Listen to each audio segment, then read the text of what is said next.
Olá pessoal, tudo bem com vocês? Por aqui tudo certo. Hoje nós vamos iniciar pela aula de História, tá bom? O desenvolvimento do comércio e da navegação.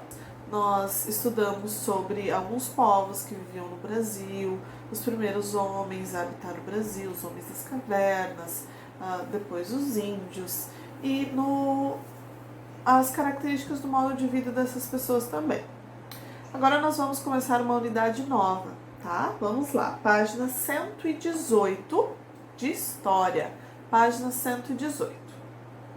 O desenvolvimento do comércio e da navegação. Então, quais foram os primórdios da navegação, os primeiros homens a navegar, como funcionava o comércio, quais eram as mercadorias mais valiosas, e eles iam em busca dessas mercadorias. Vamos estudar um pouquinho sobre isso.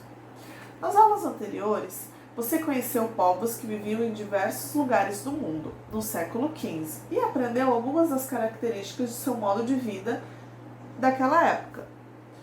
Nas aulas deste módulo, você verá como alguns desses povos se encontram e que esses encontros têm a ver com a terra que hoje chamamos Brasil. Quem lembra qual era o nome do Brasil antes do descobrimento? Alguém lembra? Pindorama. Pindorama era o nome do nosso Brasil. Tem até uma musiquinha da palavra cantada que fala Pindorama, Pindorama, é o Brasil antes de Cabral. Pesquisem essa música. Agora, vamos observar essa imagem aqui. Observem bem essa imagem. Tem pessoas chegando, tem pessoas que já habitavam aqui. Vocês conseguem identificar quem eram essas pessoas? Vamos ler a legenda. Desembarque de Cabral em Porto Seguro, pintado por Oscar Pereira da Silva. Essa pintura foi feita em 1922. Mas essa imagem aqui, ela deve ser de 1500, meados de 1500. Vamos trocar algumas ideias. Troquem ideias aí em casa também com a sua família. Esse é um momento muito importante. Qual é a cena representada na imagem acima? O que vocês acham que é essa cena? Será que é realmente o momento em que Cabral veio ao Brasil? Será que vocês conseguem perceber se tem algum conflito? Se é um encontro pacífico? Se é um encontro violento? O quadro mostra o encontro de dois povos diferentes. Então, aqui são os portugueses e aqui os indígenas, os primeiros habitantes do Brasil. Você já imaginou como essas pessoas... Quem você imagina que são as pessoas retratadas na pintura? Então, como a unidade já diz, né? Aqui é Cabral desembarcando. E esse encontro, a princípio, parece amigável. Né? Vocês também não têm essa impressão? Agora vamos estudar Portugal. Um país chamado Portugal. No módulo anterior, você conheceu algumas nações europeias do século XV. Vamos nos deter agora em uma delas, Portugal. Então, Portugal, país pertencente à Europa. Observem aqui o mapa. Aqui nós temos o Brasil, certo? Grifado. E nós temos Portugal aqui. Vocês percebem que há uma ligação pelo mar somente, né? Nesse espaço tem algumas ilhas, mas há uma ligação somente pelo mar, não há ligação por terra. No século XV, os portugueses viviam sobre um sistema chamado monarquia. O que é monarquia? Grifem essa parte aqui. Significa que eles eram governados por um rei. Vocês vão grifar esse parágrafo. No século XV, os portugueses viviam sobre um sistema chamado monarquia, que era governado por um rei, uma rainha, certo? Na época, o rei queria transformar o país em um dos mais ricos da Europa. Uma das maneiras de conseguir isso era investindo em viagens marítimas para conquistar ilhas e terras, que, segundo a descrição de antigos viajantes árabes, era fonte de produtos muito valiosos na época: especiarias, marfim, ouro, prata e pedras preciosas, além de outras mercadorias. Então Portugal queria ser um país mais rico da Europa. O que o rei pensou? Vamos conquistar as ilhas aqui por perto e em seguida nós vamos visitando os outros países, com isso pegando os seus produtos valiosos, suas especiarias, e assim nós vamos enriquecendo o nosso país. Com esses objetivos, os portugueses iniciaram viagens marítimas para explorar e conquistar territórios, expandir o comércio e obter lucro para aumentar o patrimônio da coroa. Então, o patrimônio é um conjunto de bens. Da coroa, ela se refere ao governo do rei e da rainha. Então, eles queriam investir, aumentar as economias do governo daquele rei, daquela rainha que era Portugal. Aqui nós vamos ver um pouquinho o que são especiarias. Queria voltar lá naquele conteúdo de história sobre conservação dos alimentos. Antigamente, nessas navegações, eles utilizavam especiarias para conservação de alguns alimentos perecíveis. Então, se tinha uma carne, o que eles faziam? Eles cobriam aquela carne com especiarias, cravo, canela. Essas especiarias, elas liberam alguns óleos, que são óleos essenciais. Esses óleos essenciais protegem a carne ou os outros produtos perecíveis de fungos, bactérias. Então, ele vai estar ajudando a proteger esses alimentos e ele não deteriorar, não estragar. Voltamos aqui. O que são especiarias? As especiarias eram principalmente as ervas e plantas que conhecemos atualmente, como tempero, canela, cravo, pimenta, noz moscada e etc. Hoje compramos esses produtos na maioria dos mercados, mas no século XV eles eram muito difíceis de encontrar. Nessa época não havia geladeira e as especiarias ajudavam a conservar os alimentos. Cá entre nós, como elas têm um gosto e um cheiro acentuado, elas também eram usadas para disfarçar o sabor de alguma comida que já estava estragada. Tempos difíceis aqueles. Eles passavam dias, meses dentro das embarcações. Então, para eles conservarem a comida sem geladeira, era complicado. Então, aqui nós temos alguns exemplos de especiarias, ó, pimenta do reino, baunilha, cravo da Índia, noz moscada, a canela. A disputa pelo lucrativo comércio de especiarias foi um dos motivos pelos quais se iniciaram as navegações. Portugal e Espanha tentavam encontrar uma rota que os levasse ao exterior, ao extremo oriente, extremo oriente, que era o que? China, Coreia, Japão. Por incrível que pareça, eles estavam querendo ir para a China. Nessa época não existia o coronavírus, né, pessoal? Onde podiam encontrar as especiarias sem que tivessem de enfrentar árabes e italianos, que dominavam o comércio desses produtos e a rota que até então se conhecia para chegar a eles. Então, era mais fácil eles pegarem uma rota em terra e chegar ao Oriente, à Ásia, ao Extremo Oriente, pegar só um pouco de mar? Era. Só que eles não queriam passar pela Itália, pelas Índias, que a Índia e os países em volta eram chamados de Índias. Eles faziam o quê?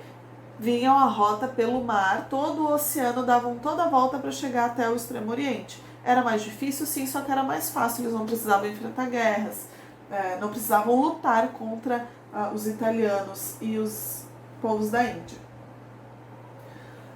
Onde podiam encontrar as especiarias sem que tivesse que enfrentar árabes e italianos, que dominavam o comércio desses produtos. Então, era domínio deles. Então, eles queriam chegar lá no Extremo Oriente sem passar ali por eles.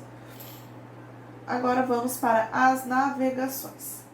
Desde o século XV, ou seja, por volta de 1415, as embarcações portuguesas já navegavam pelo Oceano Atlântico. Então, aqui nós temos a imagem deles já navegando pelo Oceano Atlântico. Desculpa. Desembarque de Martim Afonso de Souza, pintura de Benedito Calixto, 1881.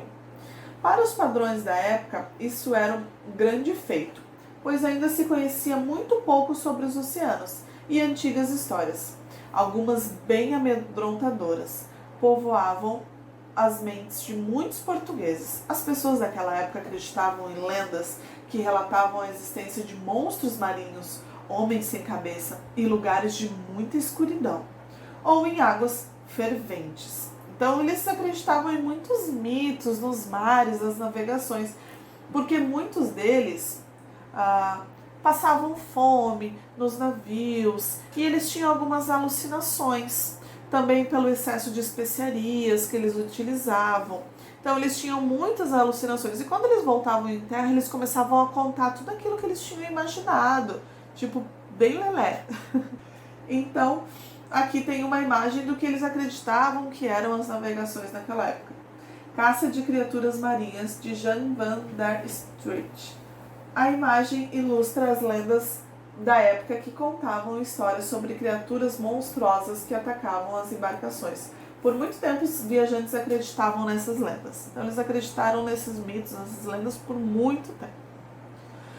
Contudo, quanto mais viajavam, mais experiências os portugueses adquiriam. Eles aprendiam sobre as correntes marítimas e as correntes de vento, desenhavam mapas e aprimoravam as informações e as técnicas de navegação, afastavam os antigos medos. Então, quanto mais eles viajavam, mais eles desbravavam o território, mais eles conheciam. As correntes de vento, eles sabiam em que lua, era muito importante a lua naquela época, em que lua que eles podiam navegar, que a maré estava mais forte, que o mar estava muito agitado. Então, tudo isso eles aprenderam navegando. Entre os anos de 1419 e 1429, os portugueses conquistaram as Ilhas Madeira. Então, as Ilhas Madeira, aqui, Açores e Canárias no Oceano Atlântico. Então, ó, eles desbravaram essas ilhas. Então, eles já estavam vindo em caminho ao Brasil. Essas ilhas são, aqui já é a divisa para o Oceano Atlântico, tá? Em direção ao atual Brasil, como você pode observar no mapa abaixo. Então, Brasil aqui, aqui Portugal, aqui as ilhas, eles estavam vindo, certo? Com o sucesso dessas expedições, os portugueses continuaram a buscar territórios para conquistar, Diversas expedições formadas por grande quantidade de embarcações, equipamentos e pessoas eram enviadas para explorar o continente africano e outros lugares. Então, a forma que Portugal achou de aumentar a sua economia, a economia da coroa, foi realmente desbravando os mares, conquistando territórios. Aqui nessa imagem, vamos ler a legenda ali, ó. Nas Índias Orientais, aportavam navios de lugares como África, Arábia, Pérsia e China, carregados de seda, porcelana, escravos, ouros, especiarias, entre outros produtos. Então aqui desciam muitos navios, aportavam aqui. Documentos da época contam que no fim do século XV, navegadores portugueses chegaram a viajar em direção às terras que hoje chamamos América, na altura do Mar dos Sargassos. Ali em cima, onde tinha aquelas ilhas, vocês conseguem observar o Mar dos Sargassos, um pouquinho abaixo de uma ilha. Observem a localização no mapa da página 122. Mas preferiram manter as navegações em direção ao Oriente, onde já sabiam que existiam muitos produtos de seu interesse. Então, a navegação era para baixo, eles queriam ir para o Oriente. Portugal chega às Índias. Aqui nós temos um mapa das Índias Orientais. Aqui está a Índia e é um conjunto de vários países que eles chamavam de Índia, tá? Diversos navegadores estiveram a serviço da coroa portuguesa e enfrentaram os oceanos em busca das Índias, que compreendia a atual região da Índia e territórios em seu entorno.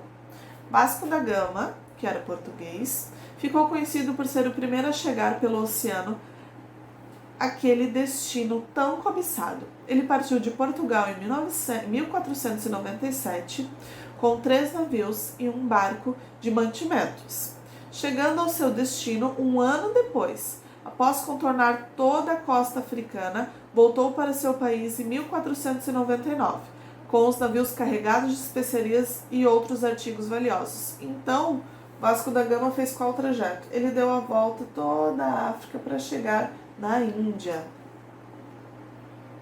Aqui nós temos a imagem, um cartão educacional do século XIX, ilustra Vasco da Gama deixando Portugal em direção às Índias. Então aqui está Vasco da Gama e ele está partindo para as Índias. Não foi quando ele chegou, foi quando ele partiu. Com as viagens pelos oceanos, o comércio português trouxe para a Europa produtos diferenciados, fortalecendo a economia da coroa. Com isso, as viagens marítimas passaram a interessar não apenas ao rei, como também aos nobres, ao clero e aos investidores estrangeiros, pois estava trazendo muito lucro para Portugal naquela época. Atividade. Vamos lá, atividade 1. Lembrem que caça-palavras, vocês procuram as palavras e vocês pintam uma com cada cor. Nesse caça-palavras tem somente 3 palavras, tá? Vocês vão pintar uma de cada cor. Em seguida, vão responder aqui a questão 2. As mercadorias que você encontrou no caça-palavras eram importantes para os portugueses? Com base no que você aprendeu até agora, explique por quê. Por que essas mercadorias eram importantes? Tá? A prof depois vai deixar embaixo do vídeo alguns links de vídeos institucionais para vocês estarem dando uma olhada, tá? Em tudo isso que a prof explicou, esses vídeos vão estar orientando vocês também a algumas respostas, a ter mais conhecimento também. Questão 3. Você aprendeu que os portugueses foram grandes navegadores e entre os séculos XV e XVI estabeleceram importantes rotas marítimas. Analise o mapa a seguir e complete a legenda com as cores adequadas. Então, ó, quais foram as primeiras viagens? Foi a verde ou foi a vermelha? E qual foi a viagem do Vasco da Gama? Lembra que ele deu toda a volta na África para chegar na Índia? Qual foi a rota do Vasco da Gama? Foi a vermelha ou foi a verde? Então, vocês têm que pintar aqui a legenda da imagem, certo? Então, as atividades por hoje era isso. Agora eu vou passar para vocês a tarefa, tá? Vamos aqui. Tarefa. Páginas 134 e 135, a questão 1 e a 2 vão ser as tarefas. 134 e 135, 1 e a 2 as tarefas. 1. Leia o texto. O que são especiarias da página 120? Então, vocês têm que voltar lá na 120 e ler o textinho. A. Escreva os nomes de algumas especiarias encontradas pelos portugueses no Oriente. Então, peguem um caderninho. A prof sabe que o caderno de história não foi para casa. Peguem outro caderno. Quando as aulas voltarem, a gente cola todas as folhinhas das tarefas no caderno de história, certo? Questão A, no caderno. Peça ajuda de um adulto para responder os itens a seguir. Então, vocês vão dar uma vasculhada aí na casa de vocês e vão ver quais especiarias vocês utilizam com frequência. Aposto que a mamãe e o papai adoram cozinhar com bastante temperinho. Quais das especiarias são utilizadas em sua casa? Onde elas são adquiridas, onde que eles compram e como são usadas em sua casa. Prof. Ellen acabou de comer uma banana com canela. Ó, a prof usou canela hoje no lanchinho da prof. Veja o exemplo do primeiro quadro e complete os demais. Então, aqui vocês têm que completar quais as consequências, quais fatos aconteceram ali, tá? Consequência da proposta de Colombo para chegar às Índias. A Espanha chega à América antes de Portugal. E esses reinos quase entraram em guerra, mas fizeram um acordo. Como Cabral chegou a Pindorama? Que país que era Pindorama? O que a esquadra de Cabral fez após tomar posse de Pindorama? O que foi feito com Pindorama? O que foi feito com o Brasil? Tá? Respondam a questão 1 e a 2.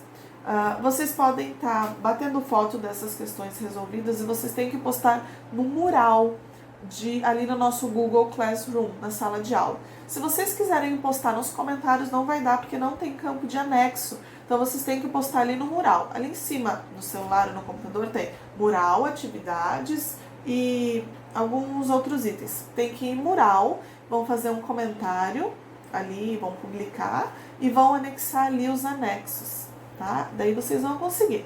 Então, pessoal, por hoje era isso, a aulinha de história. Vou deixar alguns vídeos para vocês estarem assistindo, para auxílio de vocês. E qualquer dúvida, pode me chamar ali no Google Classroom, que a prof vai estar disponível para vocês. Super beijo, até a próxima!